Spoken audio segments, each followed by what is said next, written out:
in Abuja, Nigeria. I want to welcome you to the March edition of the First Thursday. We're excited to have you here. Last month, it was an amazing time where we had the First Thursday together with the Agri-Food webinar. And today we're here in March, focusing on a special aspect, a special topic. We'll be looking at promoting gender equality in the agricultural landscape. My name is Anne Obize, Communications Officer at African Food Change Makers, and I'm excited to welcome you on behalf of Africa Food Change Makers to this edition of First Thursdays. And in case you don't know, First Thursday is a monthly virtual event hosted by Africa Food Change Makers, and it provides a platform for AFC members and other agripreneurs, other entrepreneurs in the agricultural sector to come together, to learn, to network, to learn from mentors, speakers, and all that. So you're welcome. It will be a very interactive session. So I want you to get ready, bring out your energy. It's going to be very interactive. Get your questions and then share your thoughts as well. I'll quickly run you through the agenda for today's event. And we will start today with the welcome and introduction. Will let you know about who we are in case you don't know, or if this is your first time joining First Thursdays. We have a lot of amazing opportunities, exciting opportunities that we will be unveiling to you. You need to take action.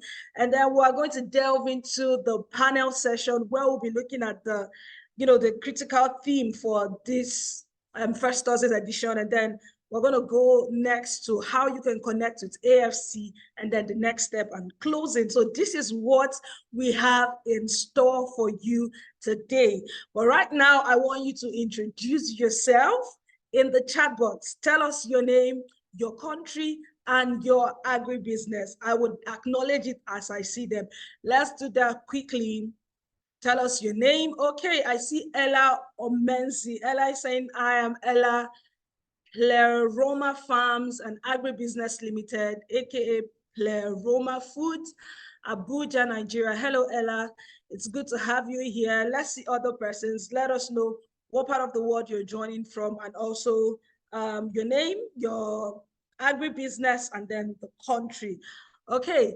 And also, in addition to the conversation already going, let us know how you are feeling this afternoon with an emoji.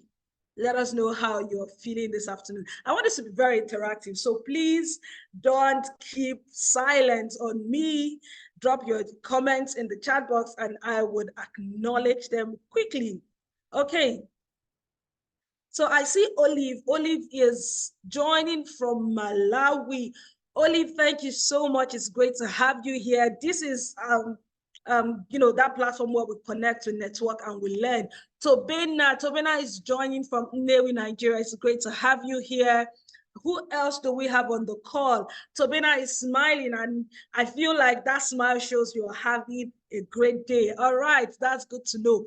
Udwak Obong Peter is joining from Uyo, Akwa Ibom, Nigeria. Thank you so much, Ubang. And then we have Ann Kiria. Hi, Ann. Ann Kiria is joining from Uganda, and her business is For Food's Sake Eat. Ann, it's good to see you again. We have Acha. Acha is from Senegal, but based in Kuwait. Says, I'm currently a student interested in environment and sustainability. Okay, that's beautiful. Let's keep it coming. Usman is joining from Medjugorje, Borno State. I see someone joining from Lesotho. I see another person joining from Washington, D.C. That's beautiful. Okay, who else do we have? I see Kai Williams. All right, thank you. Let's keep the introduction coming. You're not just introducing yourself for me, because other persons, I'm sure you'll be going to the chat box and you're looking out for someone from your country, someone who is doing the same business with you. So let's keep it going. Monica, all the way from Uganda. All right, thank you, everyone. I see Ijoma from Imo State, Nigeria. Keep introducing yourself. Don't stop. I'm going to go swiftly to the next item on the agenda, and we would talk about briefly who we are. Who are we at Africa Food Change Makers? Africa Food Change Makers is the host. In case this is your first time of joining the First Thursday, this is one of our programs at Africa Food Change Makers. But who are we? So at Africa Food Changemakers, we are a non-profit organization committed to nourishing Africa and changing global narratives. We believe that small and medium-sized enterprises are the lifeblood of the food ecosystem in Africa. And these enterprises are driven by visionary, dynamic, innovative entrepreneurs. These entrepreneurs operate as primary producers, aggregators, processors, distributors, finance and technology providers. They are chefs, they are cook consultants and innovators. And we call them change makers. So you are the one I am talking about. So if you find yourself operating in any of this value chain, I want you to know that you are a change maker and you are why we exist at Africa Food Changemakers. So we know that entrepreneurs are faced with a lot of challenges, from the devastating impact of climate change, global and local risk, micro and microeconomics challenges. Entrepreneurs need funding, they need training, they need visibility, market linkages, and most importantly, a community of support to successfully scale their businesses. And what did we now do? So through Africa Food Changemakers Hub, we enable African entrepreneurs to start and scale resilient and sustainable agribusinesses that nourish Africa and the world. So you are the reason why we're existing, and we run with a mission. Our mission is to enable African entrepreneurs to start and scale resilient and sustainable agribusinesses that feed Africa and the world by providing training, funding, opportunities, exposure, trade linkages, and fostering a vibrant community of change makers. Our vision is 1 million successful and sustainable African agribusinesses that are transforming the food ecosystem and are recognized and respected across the globe. So that's who we are in a nutshell. And we have some of the programs. Okay, so this is what we do to achieve our vision and our mission. The first thing we provide at Africa Food Changemakers is a community. If you're a member of AFC, so you're part of the community. So, and that community is a platform for African agri-food entrepreneurs to partner with one another, to engage in peer-to-peer learning, peer-to-peer support, collaborative model, and so on. Another thing we provide at AFC is learning and training. So we offer tailored and relevant training programs for agripreneurs across Africa. So we partner with relevant organizations. We have a lot of trainings, and First Thursday is just one out of several other learning and training opportunities we have. Another thing we do at AFC is that we provide data and opportunities. When I started, I told you we have some hot opportunities that we will share with you on this call, and you should get ready. And we still have that in store for you. So every week, we create opportunities and we send them to our members, funding opportunities, events, every kind of opportunity that is related to agribusiness. We always curate them and we send to our members. And then we offer visibility and recognition. This is achieved through strategic partnership and all that, okay? So in 2024, we have 4 specific programs we're running in 2024. There are more to come. And one is the Leading African Women in Food Fellowship. The second is the Building Resilience Against Climate and Environmental Shocks. We also have the Scaling Export Program, and then the Changing Global Narratives. I feel like I'm talking a lot already, but I want to go into the chat box and see what is happening, because I like interaction. So I can see some persons are still introducing themselves. So let's keep it coming. I see someone is joining from US, South Carolina, and then Mary is joining from Lagos, Nigeria. So which of these programs, I'm going to talk about each of these programs briefly. But then I don't know if you've taken part of any of these programs. Let us know which of these programs you've taken part of from AFC. If you've not taken part of anyone, just say, okay, no, and I'm still learning about AFC. So that's okay. So the first program we have is the Leading African Women in Food Fellowship. So this program is an ambitious program, and it is aimed at amplifying the voices and the works of young women who are making outstanding contribution and impact across the food ecosystem. So this initiative amplifies, it celebrates, it champions, and it advances the work of female food change makers.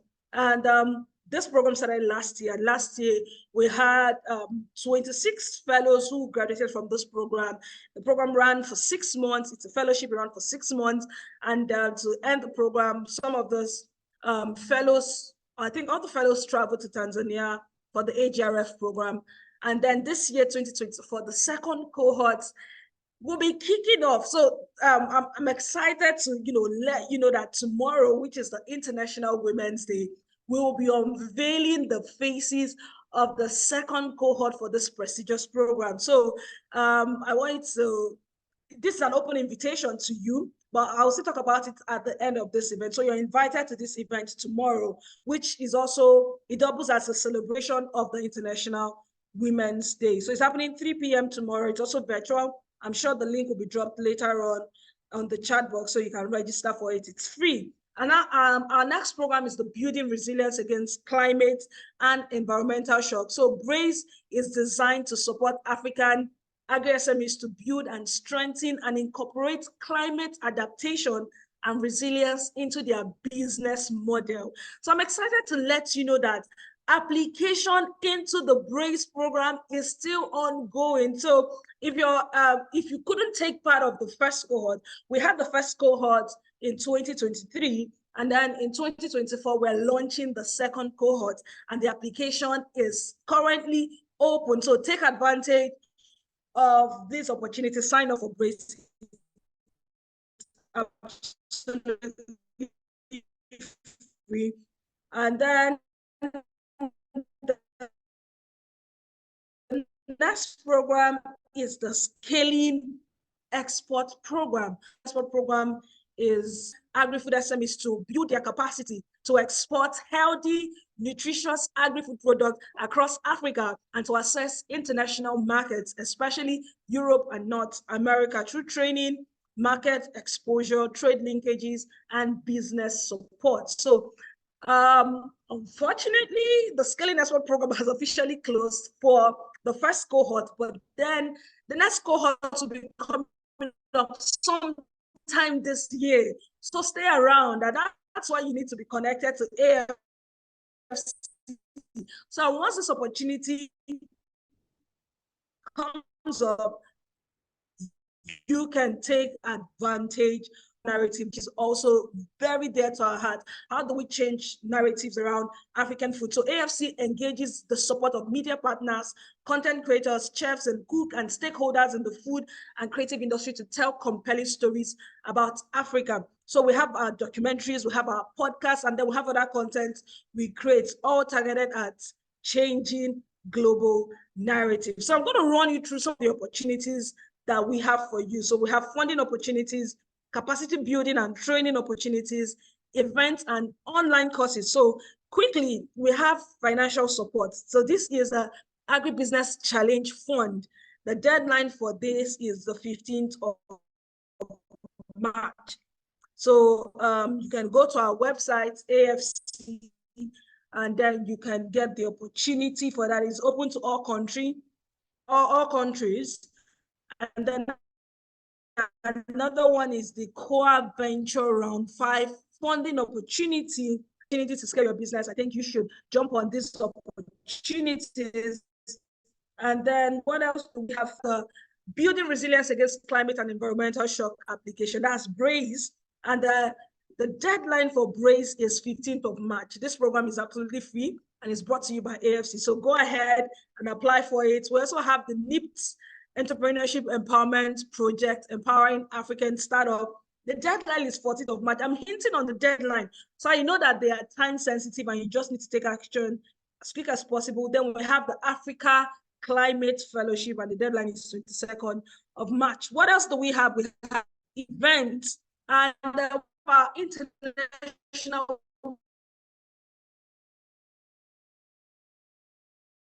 2024 celebrating for the second cohort of the Leading African Women in Food Fellowship. It is happening tomorrow. Don't miss out. What other events do we have? We have Agritech West Africa. We have Nigeria Agro Food Trade Fair, training and workshop again. So all these opportunities are on our website. And if you are part of a member of AFC, these opportunities were also sent to you by the weekly Kickstart newsletter. Go back, check your emails, and then visit our website to take advantage of these opportunities. So we're going to go straight to the main meal. All right, so before I invite our guest speaker, I want to engage us a bit. Now, today we're looking at promoting gender equality in the agricultural landscape. Now, when you think of the word gender equality in agriculture, what comes to your mind? Type it in the chat box, and I just want to pick your brain a bit. When you think of gender equality in agriculture, what comes to your mind? One word, please type it in the chat box.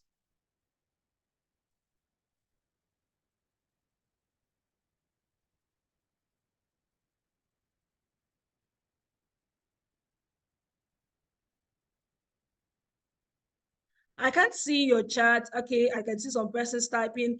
When will be the next cohort for LAF, please? The next cohort for LAF is starting. Okay, I just stopped sharing my screen. I want to read out the profile of our speakers. Okay, I'll read out the profile of the speakers briefly, and then we have each of the speakers have 10 minutes, and then we'll move to the panel session. The first speaker has 10 minutes, and then we'll move to the panel session. But I want to see what comes to your mind. So I see Henrietta is saying equal opportunities. Everybody, is it that we are copying the same answer? So Monica says exporting female smallholder farmers. That's what comes to your mind when you hear gender equality in agriculture. Okay, Freda says equal opportunities. That's what comes to your mind. Beautiful. Monica says empowering. Monica says empowering. That's what comes to your mind. Another person says equity, access to resources. Achia says change makers. Helen Mary says fairness. Victoria says gender equality means women should have opportunities in agricultural activities. Okay, I like that. Let's keep dropping our words. At the end, I'm going to share something around it. But what comes to your mind when you hear the word gender equality in agriculture? And that is what we'll be discussing today. Our first speaker, please can we go back to the bio of the first speaker? I'm going to read out the bio of the first speaker.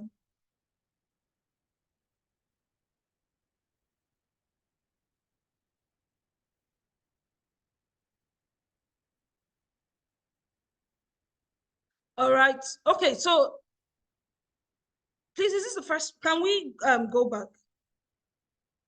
All right, so our first speaker is Freda Pam Muyembo. She is an award-winning ambassador in STEM.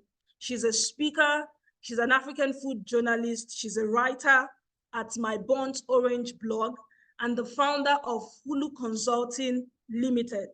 She's on a mission to help organizations, professionals, and entrepreneurs to enhance Africa's growth efforts through career development and leadership. She's trained as an electrical engineer, a strategic program and project management expert. She has 20 years of international experience in Australia, the UK, and Africa. She has a background in empathetic leadership, coaching, and successfully managing multi-million-dollar public and privately financed capital programs and donor-funded international development projects. So ladies and gentlemen, I present to you our first speaker, Freda Pam Muyembo, the founder of Hulu Consulting. Let's put our hands together for her in the chat box, and then I'll read the profile of the second speaker because we'll be engaging both of them at the same time. It's a panel discussion. All right, our second speaker, our panelist, is Emmanuel Abuson. He is a diffusion of innovation strategies. He's a media facilitator and an agripreneur with over 7 years of experience. His expertise lies in integrating agriculture, technology, and media to promote and enhance youth participation in agriculture. Presently, he serves as the executive director of the Pan-African Institute of Agribusiness Management, operating in both Rwanda and Nigeria. Ladies and gentlemen, put your hands together as we welcome Emmanuel Abuson, the Executive Director, Pan-African Institute of Agribusiness Management. Do we have our speakers here? Say hello, Emmanuel, or can you hear Hello. me? All right, Freda, it's good to have you here. How are you doing today? Fine. Hello. You can hear me, right? Yes, I can hear you. Apologies, my light went off, but I can hear you, and I'm sure everyone, I can see the hands already being put together for you in the chat box. We're excited to have you today. And, you know, March all over the world is known as the International, I mean, it's the month for women. Tomorrow is International Women's Day. And today on our first Thursday event, we're looking at a critical topic, promoting gender equality and agricultural landscape. And my first question would be, it's directed to both of you, but you'll just speak to it and then I'll ask the next question. The first question is, how can we ensure equal access to resources and opportunities for women in agriculture to promote gender equality in the sector? So I think Freda would like to hear you first, as they say, ladies first. All right, great. You know, that's a really good question. And I think in order for us to adequately answer that question, it's important for us to actually understand why it is even a question and what problems actually exist. You know, if you know the problems, you actually have an idea of the approach you can take to solving it. So here are some fun facts about, you know, agriculture throughout the world. You know, so women make up almost 50% of the agricultural labor force around the world. That is a fact. In Africa, this level is, you know, it's almost 50%. It's about, you know, maybe 45%. Some parts of Africa have a larger uptake, like East Africa. It's above 50%. Southern Africa below 50%, but the average is 50%. Now, this means women actually are stakeholders across most touch points within the agricultural value chain. What does this mean? It means, you know, they are farming, they're collecting water, they are, you know, primarily responsible for nutrition, for health, you know, so it's the intake and the output, okay? But unfortunately, whilst they are 50% or almost 50% of the labor force, they are actually, they have the least influence or power as stakeholders within this ecosystem. You know, they don't have equal access to land. You know, if it's just farming, you know, how do you grow your vegetables? It's because of land. There's the, you know, and this can be a cultural issue. They have less access to land, that's number one. They don't have equal access to markets. They don't have equal access to farming technology or finance. And, you know, even those who have the skills and the education, you know, those who are doing big things and they know venture capitalists and that sort of thing, we know that even at that level, women can only have access to 7% of VC funding. So we do face really, really big problems.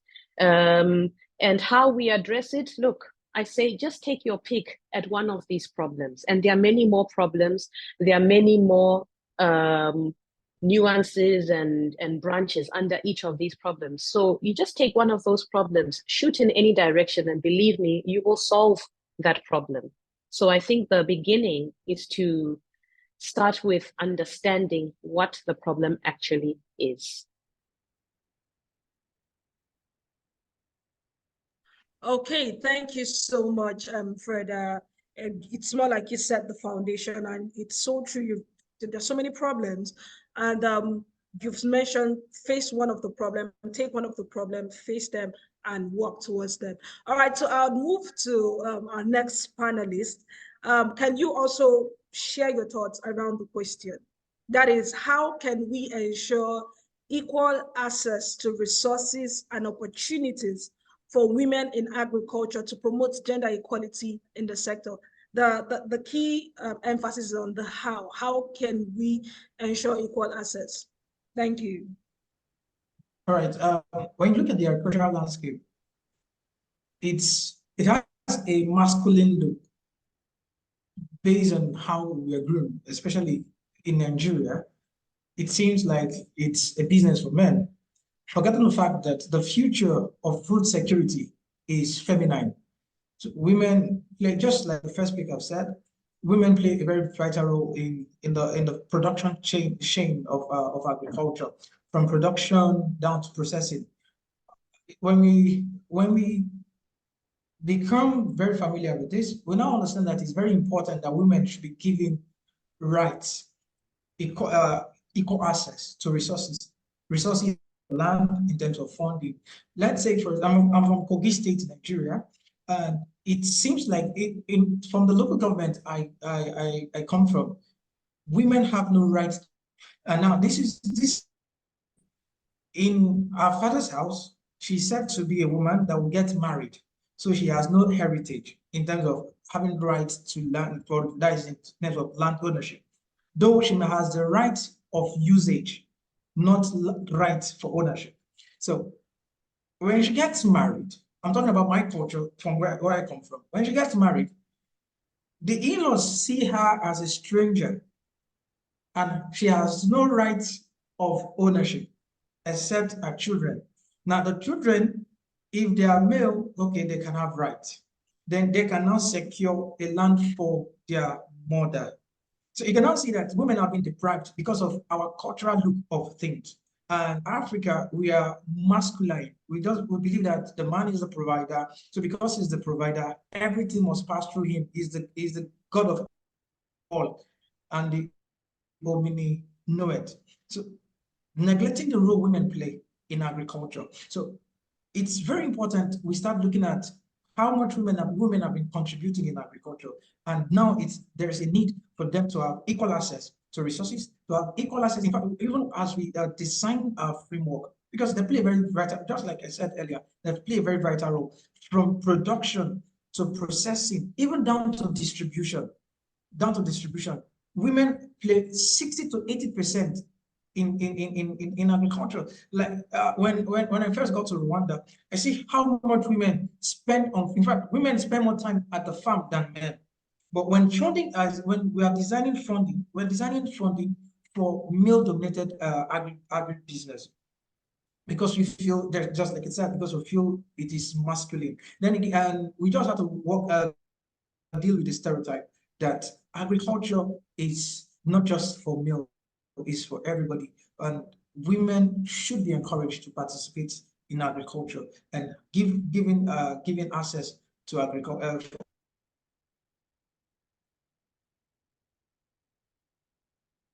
Landscape. I think for a very long time, Nigeria as a country. Hello, Mr. Emmanuel.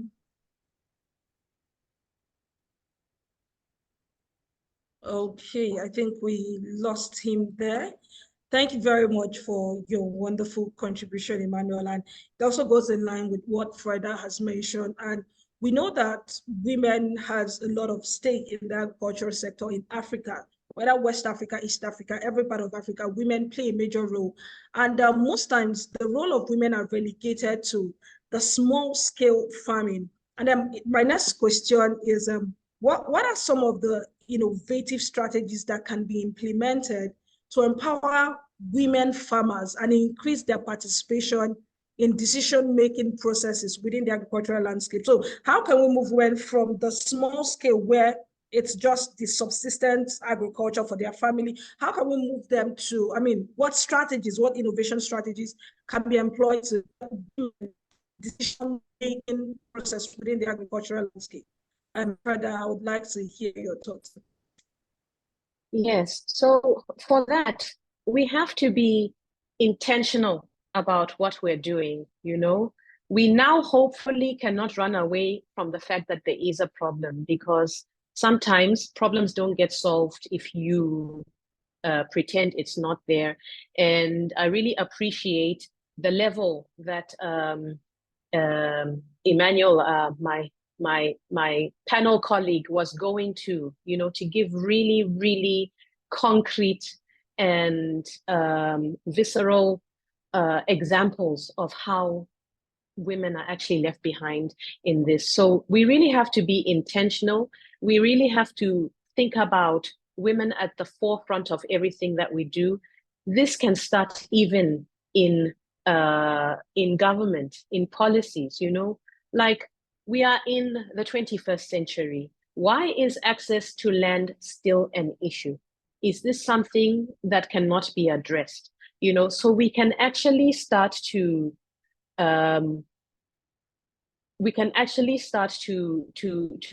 address this at a political level, okay? But we don't have to wait for our governments to come on board. You know, if we think about what our world looked like just a few years ago with COVID, that was, I always like to say the immediate thing I learned from that is that technology is a societal equalizer. Because whilst COVID shut down the world, one thing that happened is it opened up the room to many places, you know, with the use of Zoom, you know, like we're doing today. People have immediate access to walk into rooms and make an impact and for their voices to be heard, you know. So we really need to walk hand in hand with technology. It is our friend. We mustn't be daunted about the use of technology. And, you know, I can give an example. You know, a lot of us are probably joining this meeting from a device we can hold in the palms of our hands, you know, the mobile phone. The potential reach of this technology, this device that we have just in our hands, is really unlimited. You know, we don't need, it can go where no roads can go, for example, you know. So technology and just thinking about building the world around us with women in mind. You know, if we think about how things were built maybe 50 years ago, you know, maybe buildings were built with men only of a certain height and a certain weight, a certain shoe size. You know, we can even go to those levels, you know, that the world was built around for men, but we can think about how to build the world around us to be more inclusive. You know, it can be even at the levels of, you know, if you're in a big agro-processing organization, you know, you as the operator or director, you need to make sure your people who work there are safe. You know, things such as, do we provide the right shoe sizes for women in terms of personal protective equipment? Do we provide the right kind of uniforms? We can look across all levels. So like I said in the beginning, you can look in any direction. Look in any direction and shoot. You will solve something. You will definitely solve something. So I think I can leave it there. Thank you so much, Freda, for, you know, sharing those insightful points. And, you know, I was noting them down, and policies is so important. Government policies has to be shaped in a way to allow women have access to decision making, because when the policies are not right, every other thing would just affect the women. So I want to go to the chat. I also want to let everyone know that you have the opportunity. If you have questions or you have contributions around what we're talking about, please drop your comment in the chat box. If you have a question directed at any of our panelists, please drop them in the chat box or raise your hand. This is a conversation. It's not like we're having conversations, because these are real issues happening in Africa. So if you have questions, if you have comments, either you put up and then I will be taking them as we go on in this conversation. So, okay. In my culture, women are not encouraged nor advised to own land. My father changed that in family by giving me and my sisters the largest plots of land. I started my company, Hardy Agric Limited, with my inheritance. Change starts with one person. This is so true, and this is also in line with what Freda says. He said, it starts with us, one person, identify one problem. And I like thank you for sharing your experience about what your father did. And, you know, that one action led to your business today. All right, another person says, sorry, due to overlapping meetings. Okay, all right, so please drop your questions in the chat box. Freda already talked about one of the questions I would have asked around technology, but she also mentioned leveraging technology. Women have to leverage technology because with technology, you are limitless. All right, my next question, Emmanuel, if you have something to add to this, to this question, you can add, but I would like to know what ways would you suggest for us to address and overcome gender stereotypes and biases that hinder progress towards the achievement of gender equality in agriculture. So in what ways can we overcome gender stereotypes and the biases that hinder progress towards the achievement of gender equality in this sector? All right, so it's for us as young people to start thinking better because we are the next future. Just like one of the participants typed, posted here, the father has begun a change. So he's changing the stereotype because we are always waiting for others to become the change, forgetting that we can start the revolution. So it starts with us. I'm married and I only have one daughter at the moment. And each time my parents want to like, when are you expecting a daughter? I said, I'm not the giver. So God gave me a daughter and I should treat her like everything. So when we start charting the new path, others will follow. So we'll become the reflection we want the world to see. And again, how we treat our female daughters, how we treat our daughters, how we treat our wives, how we treat our sisters also matter. You cannot put people under the bus and expect others to respect them. So we must respect our women. That is one. And number two, women also have to start forming synergy, clustering. When I was in university, we used to say that it's very hard to see female students stay in peace and harmony in the hostel. So let's say, for example, when I was in university, we were 5 in the room. We only had 1 bucket, 1 slippers, 1 stove, 2 pots. So everybody is using the same utensils. But now in the female hostel, often it's not always like that. Like the report we're hearing was not like that. So I'm talking about disunity here. So when women come together, if our women will come together, they'll become a force that even men will have to give up. In Rwanda, over 60% of the cabinet, ministers, senators, deputy chambers are female because the government promotes women inclusion in whatever they're doing. The Minister of Agriculture is a woman, and then most of the parastatals, in fact, most of the banks in Rwanda have adopting technology, just like Frida said, adopt technology to be able to frog leap. We're going to see women participate better. Then again, in terms of when I talk about coming together, we're talking about clustering. So one of the projects we're currently designing with the Rwandan Development Bank is farm clustering, where we bring participants into cluster. It gives them access to give them the opportunity to access funding. They share the cost, they share the risks, then they also share the profits. So this has limit the issue of I don't have collateral, so they become even guarantors of themselves. So we're trying that in Rwanda, but also trying it in Nigeria with the Police Officers' Wife Association, POA. So empowering women to be able to have access to land, to funding capital, then also access to market, because we are also now trying to promote mass crop production through clustering, then introducing mechanization instead of manpower. So we have a lot of farmers, especially the smallholder farmers, and what we're trying to do is to turn these smallholder farmers into large farm system, because we're now clustering. Because of the clustering, we can introduce mechanization, just like I mentioned, and it's going to be powered by technology. It's going to be guided by technology. Then it gives us insight of what crop quantity they are doing, and then we also bring them to market, like off-takers that off-take at the farm gate. So we just need to start seeing opportunities in different lights and empowering ourselves as a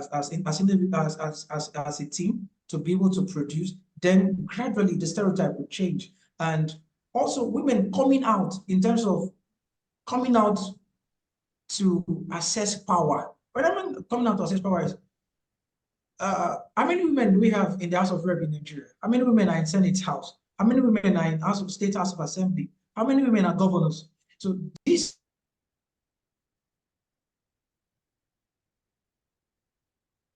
Hello.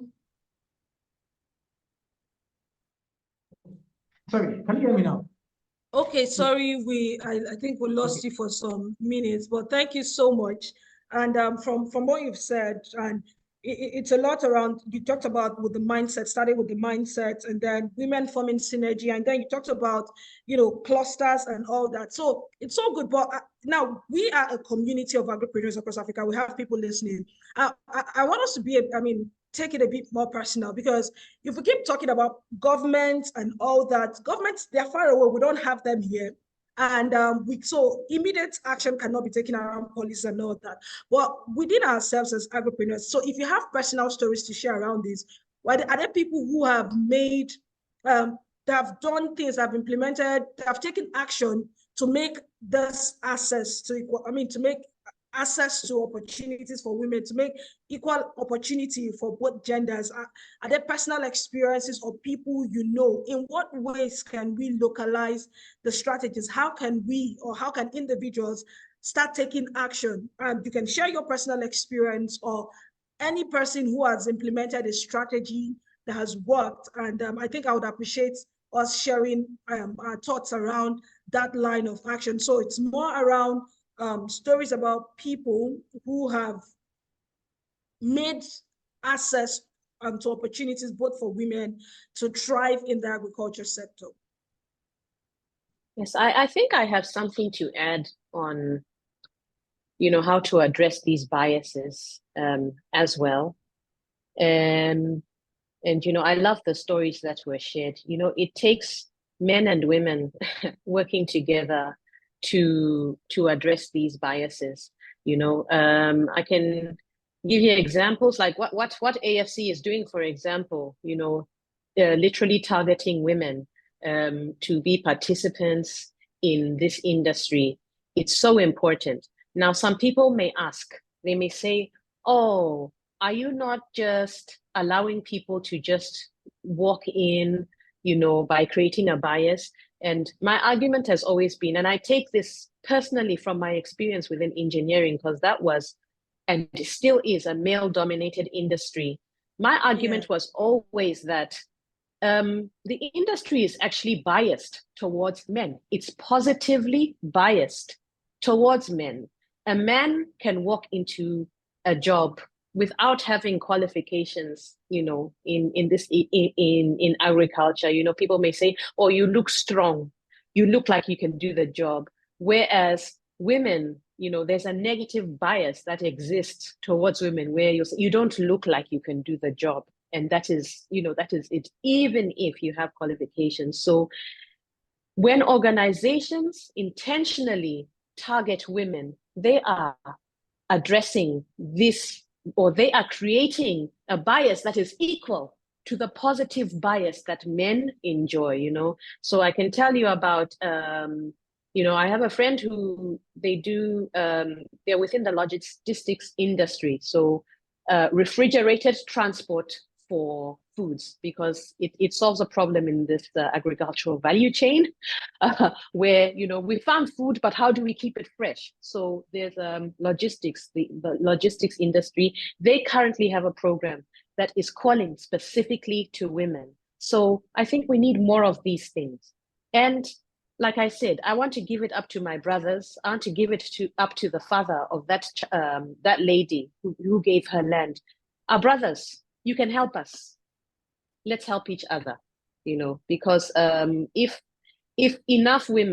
women are kept and given equal opportunities within the agricultural sector, we could immediately address world hunger and feed 150 million more people today if we do that. So we can do it. We can do it today. We can be intentional. Okay, thank you very much for that. And we can be intentional. It started with us taking action. I like the fact that we're localizing the solutions we're profiling. Thank you so much, Freda. And I'll just go to the comment session to read out some comment that some of our participants are dropping. And then I see Rosemary says we can all start in little ways. We can from our homes and communities, educating and actively trying to change the existing narrative about gender equality. Thank you very much, Rosemary. And that's why we have this convening here at First Thursday, and we're discussing this because this is International Women's Month, and we need to create more awareness around this because women play a lot of role in the agricultural landscape. Okay, John is saying it is also, or some of the comments are just jumping. I'm going to try to see if I can take some of them. Okay, John says it's also more economically efficient to allow women to fully participate as equal for whole community. And then Roots is saying it is called positive bias. When you give women advantage or equity to balance the bias already existing in the agro-food playing field. Okay, thank you very much. And then Hereta is saying, is there any age limit to these programs? Okay, I think you're talking about. So we're going to round up the conversation right now, and I'd like to get your final thoughts, Emmanuel, and then I'll go over to Freda.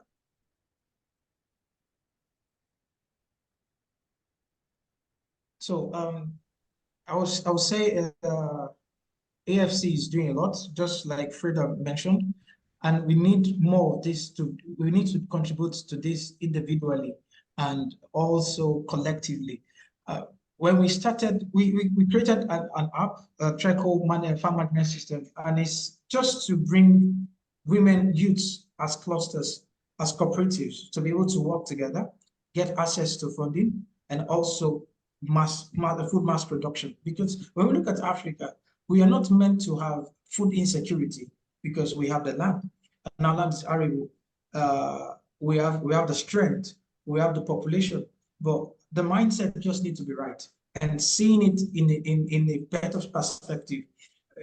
And we should reduce, because a lot of young people, both female and male, we are more interested in the sweet soft spots of business. Like we want to go into tech, we want to just do things that make us look cool and look good, not dirty in our hands. So when we change the mindset, when we understand that we can collectively address the food insecurity in Africa, we will do better.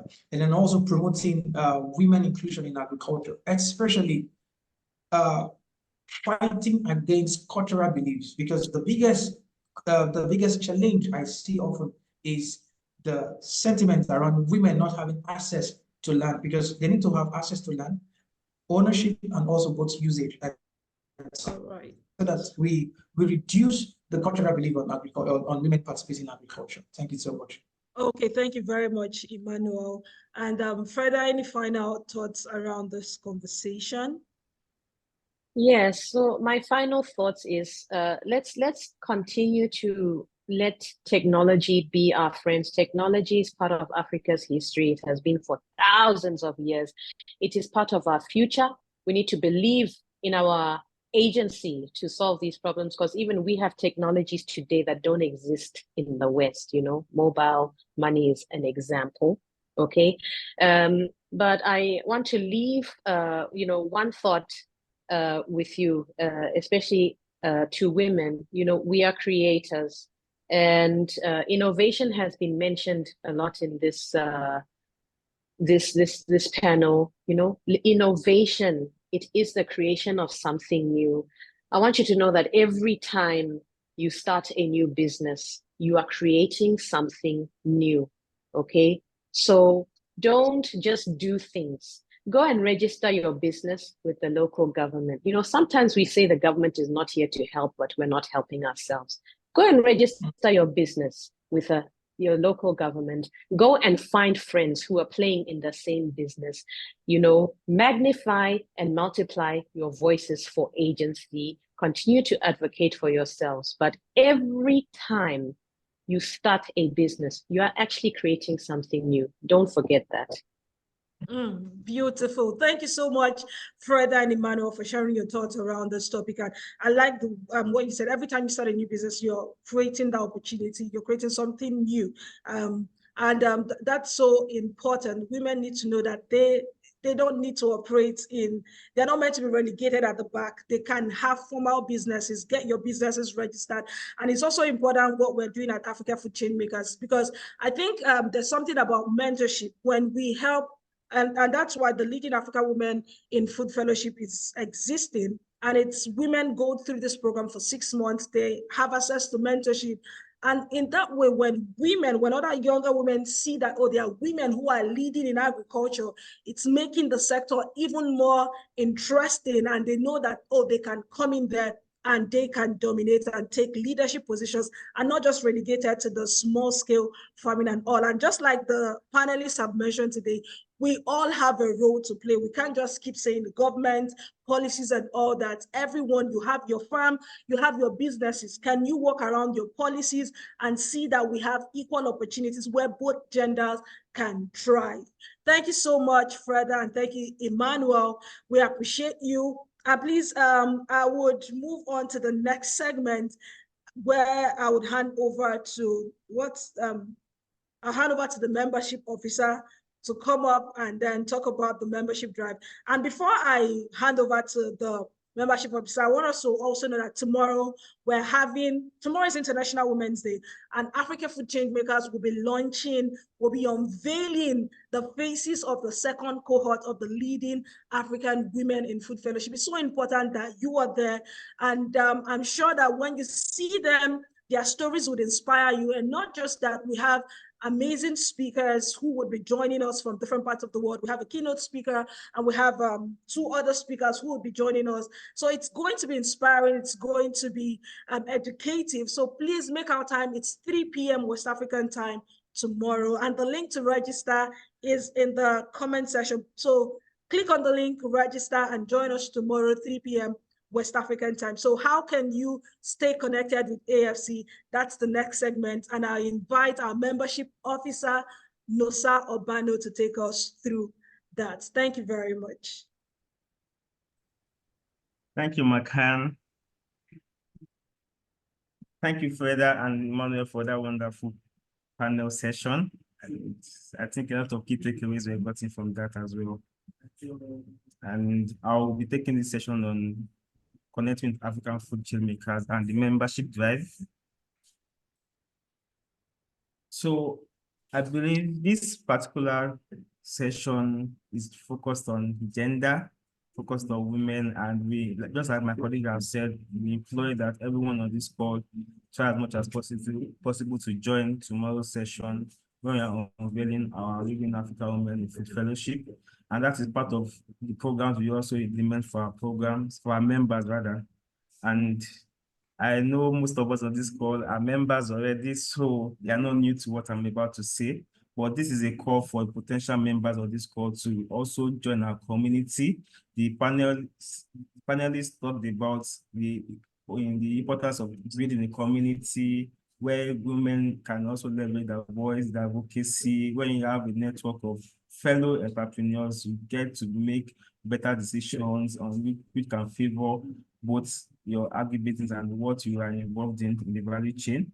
So at African Food Chain Makers, we have a membership hub that constitutes of agripreneurs across each value chain in the agri-food space, from primary producers to aggregators, to processors, to food bloggers, even down to chefs. So this are some of the benefits you get to access when you become a member of our community. The first is access to strengthen and scale your agribusinesses. We also prepare your agribusiness to enter new markets and global markets. And we do that by implementing programs. We recently just concluded the Scaling Export program. So we create targeted programs for entrepreneurs on how they can scale their businesses, from climate focused programs to export focused programs to just general knowledge session as well. So we also refer our entrepreneurs to funding opportunities, to speaking opportunities, to exhibition opportunities, and also to event opportunities where they can get access to also scale their businesses as well and network with other entrepreneurs. And we have access to a diverse community member from across the world. So our membership reach cut across 40 African countries. So we leverage networking with other entrepreneurs across your value chain and across similar countries as well. So here in Nigeria does not stop you from getting connected to someone that is your value chain in maybe Ghana or East Africa or Northern Africa, Egypt. So our community is open to entrepreneurs from all over Africa. Then you also enhance your visibility and promote social media engagement of our entrepreneurs. So in our membership community, we also have what you call the membership Instagram live showcase, where we tend to have one-on-one sessions with our entrepreneurs on how their businesses are faring and how AFC has been able to provide support to them. So this is one of our ways of creating visibility for entrepreneurs. Also, we have a marketplace feature on the hub, where entrepreneurs can leverage the global markets and where they can drive traffic to the shop or to the e-commerce network on their websites. Then lastly, we also have a resource hub, which we call the membership opportunity hub on the section on the membership websites, where entrepreneurs can get access to funding opportunities, links to funding opportunities, links to data resources, links to events, links to trainings and workshops as well. And on a weekly basis, we share out weekly newsletters that provide information to our entrepreneurs. So for those who are not yet members of this call, I will just use the next 2 minutes to give a breakdown on how we can become a member. We can do this easily by visiting our website, the afchub.org. Click on the join the community icon on the home page and navigate to the icon, login icon, where you can click the drop down and click on join the community, or rather you just follow the link that will be dropped in the chat directly to the link where you can become a member. Then the next thing you see, and when you click on the join the community, you see a page that asks you a few questions about your business profile, your some personal information about you, and what you have to just do is to answer the required questions and also click the submit button. And to know that you've completed your registration, you will receive a notification email to know your status. And upon submission, you are going to get a verification email 24 hours after you click on the submission button. Then once we review that from our end to know if what you kept or what you inputted in the questions are rightly correct, we would confirm your membership status by sending a verification email. So that verification email will contain an onboarding overview of how your dashboard is and how you can navigate through your dashboard to start connecting with other entrepreneurs and join the membership social media group. So aside from having a membership dashboard, you also get links to the membership social media groups, including the WhatsApp, the Telegram, the LinkedIn, and the Facebook membership group. And I've said what you have to do or where you have to navigate to become a member. But you have to be a member, you have 3 criteria where you are required to have. The first is either you own or you work as a top management for an agribusiness. The second is the agribusiness you work for, you own, must be in existence for at least 6 months. And lastly, you should have a social media presence. While this is not mandatory, but it is necessary because when we reach out to share opportunities for our members, because we do lots of referrals, recommendations to potential investors, potential partners who can support our entrepreneurs. One thing we look out for is the social media presence of our entrepreneurs. And just as one of the speakers said, the emphasis of technology, you can create a website within 2 minutes. You just know how to access the right tools or the right links on how you can create a website. Just something you can start a business profile with. Also, having a social media presence is not a difficult task. You can always do daily activities, just do a video. It could be a video, it could be a reel, it could be a snapshot or a slides of what you are doing every day. As a farmer, you can just do like a day on the farm, just activities that tell about what you do as an entrepreneur, and it's enough to have your social media presence as well.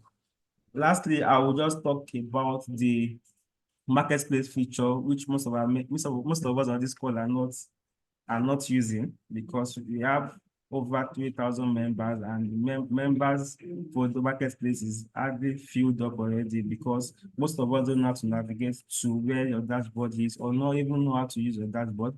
So this is a feature which we implemented last year to further create visibility for entrepreneurs. We implement programs such as exporting programs to help create the awareness, to transfer the knowledge on exporting, and also create the markets for our entrepreneurs. And we also taking a step further to also have like a members marketplace on our hub, where potential site visitors can also see some of our members' products, and also through clicking on the buy item that can directly link the products to the members' website, where they can carry out further conversations and further engagement on how they can purchase some of these products. So for your products to be on the AFC website, you have to be a registered member and have access to your dashboard. When you log into your dashboard, you navigate to the members' products, where you can upload your members' products. You can upload the product from processed products to even fresh food. What you just need to do is put the details of your products, the prices of your products, the location, what the product contains, maybe in terms of size or grams, and the links to where people can get this particular product. That is why we make some emphasis on having a social media presence, even if it's a link to your WhatsApp, where they can drop in an order or purchase some of your products. It is mandatory that there's a link, because this is not for us, it's for our members. So what we can do is just to facilitate the connection, but we also made this marketplace functional, because a potential consumer can definitely just click on the link and take them directly to your product or your shop page, where they can continue conversations with you. And once that has been uploaded from your end, we review from our own end also to know that what you repeated is rightly correct, and then we verify and publish on our website. And that's being done. You get visits, you get referrals, you get to showcase your product on the hub. And I use this video to emphasize that some of us that are not members on the AFC hub are greatly missing from the opportunities we share with our members. And we regularly update our members' profile, we share resources, we share updates, we share opportunities for our members. And this is something we've seen to be very beneficial to our members as well. And I will end this conversation by saying the community is great for entrepreneurs in the agri-food space. We can stop making emphasis on about how important community is. We have to leverage connections with people, share ideas, share knowledge, transfer business ideas, become co-partners, co-implementers, co-founders. You don't know the connection you can get from becoming a member of a community. So I will just use this opportunity to tell everybody that for the coming sessions tomorrow on the LAF launch, we are using this opportunity to tell everyone to join the call, and also leverage connection and network with other entrepreneurs as well. Thank you so much, and over to you, Han.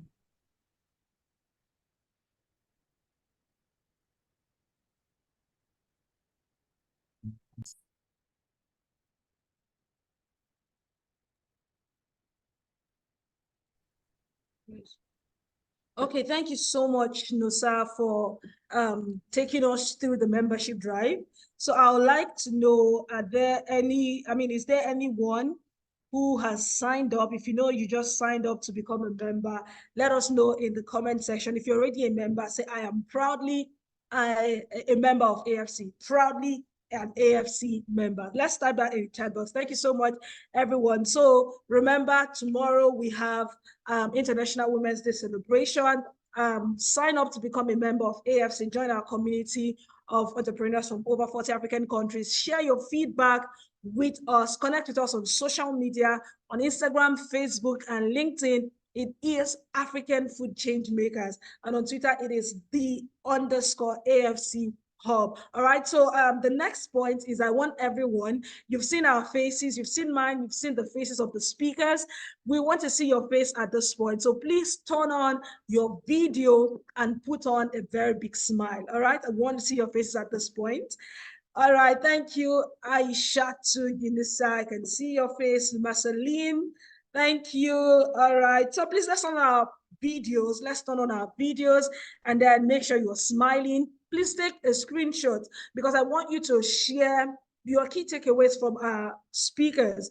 We're talking about leveraging technology, and social media is one of the ways we can leverage technology. So take a screenshot of showing that you attended the March edition of the First Thursdays, then share on social media, sharing the highlights, the things you learned from our speakers, either Freda or Emmanuel, or even from the engagement in the comment section.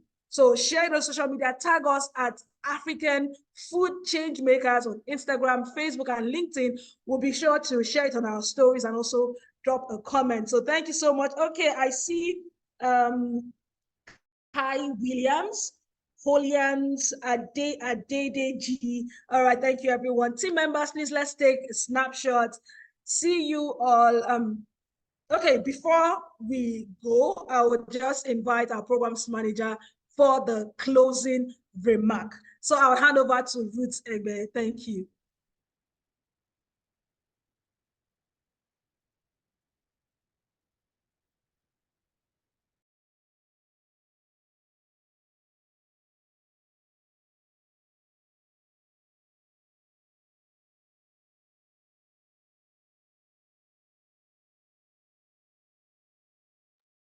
Okay, everyone, thank you so much for joining. Let's meet tomorrow again, 3 p.m. West African time.